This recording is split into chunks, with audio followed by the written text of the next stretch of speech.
Halo semua, kembali lagi dengan RDFM. Baiklah, di sini saya baru aja nih membeli satu buah vakum cooler ya. Jadi ini adalah sebuah kipas vakum untuk laptop kalian. Jadi ini adalah solusi untuk mengatasi laptop kalian yang panasnya berlebihan. Jadi kayak apa sih untuk barangnya? Langsung aja kita mulai untuk videonya.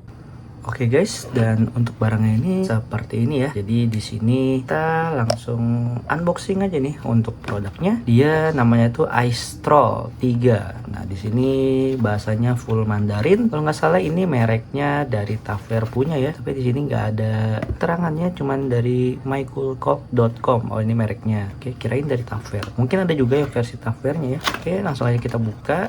Untuk bukanya dari sini. Oh ya, di sini untuk spesifikasinya seperti ini aja. Dia untuk RPM-nya ini cukup kenceng ya, dari 1500 sampai 3000 RPM. Biasanya kalau cooling pad itu cuman 700 RPM doang. Makanya kebetulan untuk laptop kali ini yang butuh ini itu laptopnya dia untuk fan-nya di bagian samping. Jadi kita pakaiin si vakum ini aja. Di sini kita dapetin 3 buah karet. Nah, ini untuk karet supaya nanti ke laptopnya buat ditempelin. Ini ada beberapa jenis. Nanti tinggal disamain aja sama laptopnya, cocoknya pakai yang karet mana. Kemudian di sini ada kabel powernya. Ini untuk power dari alatnya dan ke USB. Ini kalau kata orang sih bagusnya dicolokinnya ke chargeran ya daripada ke USB di laptop. Tapi nggak tahu kenapa.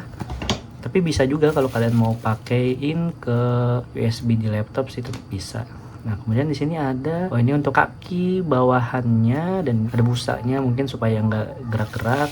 Dan ini ada 3M-nya mungkin untuk ditaruh di laptop supaya lebih nempel. Kemudian ini ada busa, ini mungkin untuk kaki ya, kelihatannya di sini bentuknya bulat-bulat. Kemudian di sini ada garansi dari CoolCock dan ini untuk barangnya ya. Barangnya seperti ini aja guys. Untuk ukurannya menurut saya cukup gede ya. Nah, kita lihat dulu nih untuk diameternya. Di sini saya ada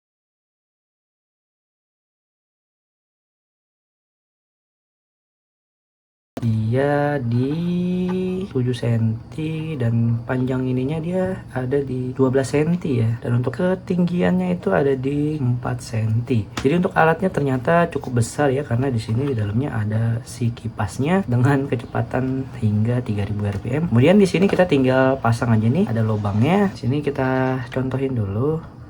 Nah, kita pasang dulu nih untuk karetnya. Nah, setelah itu mungkin baru kita pakai ininya ya. Oke, di sini sudah ngeklop dengan sesuai. Nah, yaudah nanti kita tinggal masukin aja ke laptopnya seperti ini, dan jangan lupa ini dicolok ya supaya berfungsi untuk alatnya. Di sini kita tinggal colok aja, untuk colokannya ada di sini dan set. Tinggal kita colokin aja ke USB di laptop atau ke charger. Recommendednya itu di charger ya. Nah, kalau untuk ini kemungkinan sih karena bahannya sama seperti ini, mungkin dia boleh ditaruh di sini-sini ya supaya lebih ngegrip lagi untuk kaki-kakinya. Nah, ini ada putaran on off-nya ya. Nah, di sini ada tulisannya off dan di sini ada tulisannya on. Oke, di sini kita putar dulu. Nah, itu ada bunyinya, itu nanti dia matiin. Nah, itu ke sini tuh untuk off. Nah, di sini lagi nih untuk on. Kemudian ketika on ini kita putar sini untuk mengatur kecepatan dari si kipasnya ya tuh. Nanti kalau sudah mentok itu nggak bisa digeser lagi. Dan ketika kita ingin mematikan, kalian geser aja sampai bunyi. Nah, itu seperti itu sudah mati. Jadi nggak ada tombol-tombol lain di sini. Ini cuman desain aja. Cuman di sini aja di putaran untuk desainnya. Untuk kondisi laptopnya ini belum dipasang. Nah, di sini untuk suhunya itu dia di 76 derajat ya. Kemudian di sini kita tinggal beginiin aja. Set. Nah, nanti di sini kita tinggal dipasin aja nih. Ini kan ada lubang untuk ventilasi fan-nya, kita pasin aja. Nah, dan udah, kalau udah gitu kita tinggal colokin aja nih untuk USB-nya ke charger ataupun ke USB di laptop ya. Oke, setelah itu kita tinggal hidupin aja. Nah, di sini nanti ketika hidup dia ada indikator merahnya, dan di sini kita tinggal putar aja. Tuh, di sini terdengar untuk suaranya cukup berisik memang kalau kecepatannya full, dan di sini terlihat untuk suhunya dia perlahan-lahan langsung turun ya.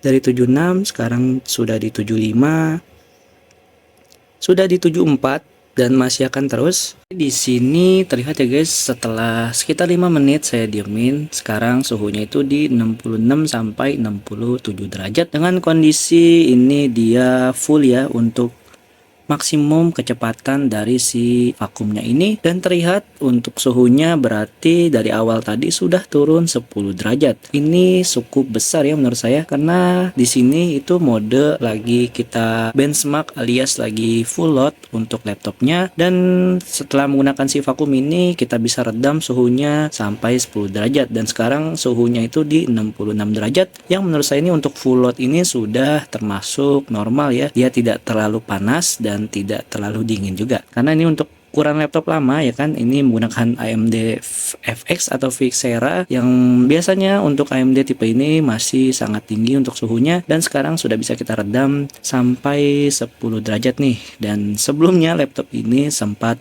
overheat karena ada masalah juga pada fan di laptopnya. Setelah di servis, dari awalnya 99 derajat itu parah banget, sekarang sudah bisa kita turunin sampai 75 derajat atau 76 derajat, dan ditambah dengan si kombinasi vakum ini sekarang suhunya untuk full loadnya di 66 derajat. Nah, ini adalah solusi buat laptop kalian yang kipasnya di bagian samping ya, entah di sebelah kiri atau sebelah kanan tetap bisa. Yang penting kalau vakum itu yang ada ventilasi udara di bagian sampingnya. Kalau di belakang itu kayaknya masih bisa juga atau enggak. Kalau yang di bagian belakang sini sih nggak akan bisa ya. Paling kayaknya cooling pad yang ditaruh di bawah laptop. Kalau pakai vakum ini jauh lebih recommended ya daripada pakai si cooling pad, karena memang akses udara utamanya dia di bagian samping ya, bukan dari bawah. Dan itu dia untuk sedikit unboxing dan review dari vacuum cooler ini ya. Ini adalah vacuum cooler Coolcold untuk laptop ya. Jadi untuk harga 70.000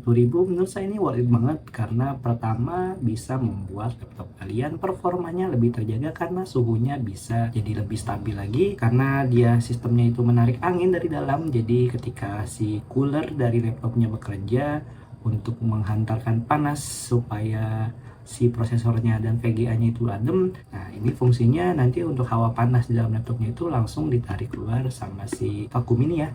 Jadi untuk suhunya jadi lebih cepat untuk siklus perputaran udara panasnya. Jadi si suhu laptopnya bakalan jadi lebih stabil ya, karena tidak numpuk di dalam untuk panasnya. Dan menurut saya juga untuk harga 70.000 ini, kalau laptop kalian itu si kipas fan laptopnya itu di bagian samping, bukan yang lubangnya di bawah ya. Jadi ada beberapa laptop itu yang modelnya itu masih di samping, itu biasanya seri-seri lama, karena laptop ultra thin sekarang itu dia rata-rata di bawah. Jadi kalau yang laptopnya itu untuk fan-nya masih di bagian samping seperti laptop yang tadi saya gunakan untuk mengetes, lebih baik menggunakan ini daripada menggunakan cooling pad ya, karena si cooling pad itu kan dia kipasnya itu dari bawah ke atas ya. Maksudnya itu kan dia posisinya itu ada di si bawah laptopnya, karena kalau laptop yang kipas fan-nya itu di samping, jadi dia di bagian bawahnya itu nggak ada lubang untuk sirkulasi udaranya, jadi agak percuma. Nah, makanya ada yang namanya seperti ini si vakum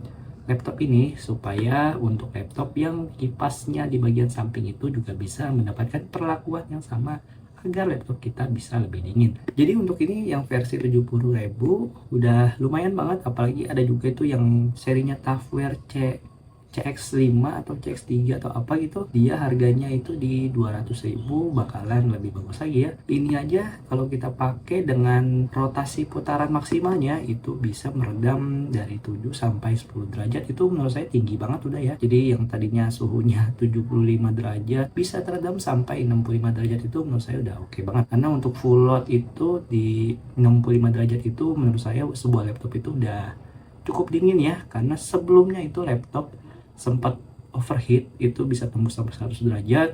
Kemudian saya bongkar-bongkar sedikit dan dibenerin dikit supaya lebih adem, dan dia bisa maksimal di 75 derajat, dan ditambah ini dia bisa sampai 65 derajat. Jadi normal lagi untuk full loadnya, dan sudah pasti kalau idealnya itu pasti kalau pakai ini di bawah 50 derajat. Oke, jadi seperti itulah untuk video unboxing dan reviewnya. Terima kasih telah menonton. Jangan lupa like, comment, dan subscribe. Kita ketemu di video yang lain ya. Bye bye.